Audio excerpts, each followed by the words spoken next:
ధనుసు రాశి వారికి ఈ వారం అనుకూల ఫలితాలు సూచిస్తున్నాయి.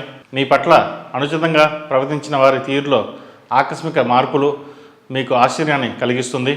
ఆపదలో మీ సహాయం కొరకు లేని అభిమానాలను ఒలకబోస్తారు. వృత్తి ఉద్యోగాల పరంగా ఉన్న పోటీని సమర్థవంతంగా ఎదుర్కొంటారు. అసూయగ్రస్తులైన శత్రువర్గంతో ఇబ్బందులు ఏర్పడినా వాటిని అధిగమించగలుగుతారు. భాగస్వామి వ్యాపారాలు లాభాల బాటలో నడుస్తాయి. భాగస్వాములు నిరాశ వైఖరి మీకు విసుగు కలిగిస్తుంది. ప్రభుత్వ పరంగా ప్రైవేట్ సంస్థల పరంగా రావాల్సిన పెద్ద మొత్తంలో ధనం మీ చేతికి అందుతుంది. విహారయాత్రలు విమాన ప్రయాణాలు చేస్తారు. ఈ వారం రహస్యంగా స్థిరాస్తులను కొనుగోలు చేస్తారు. కలిసి వచ్చే కాలాన్ని జాగ్రత్తగా ఉపయోగించుకోండి.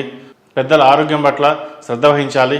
ఈ రాశివారు ప్రతిరోజు ప్రతినిత్యం దుర్గా స్తోత్రం పఠించడం చెప్పదగిన సూచన. ఈ రాశిలో జన్మించిన వారికి కలిసి వచ్చే సంఖ్య 5, కలిసి వచ్చే దిక్కు తూర్పు, కలిసి వచ్చే రంగు తెలుపు.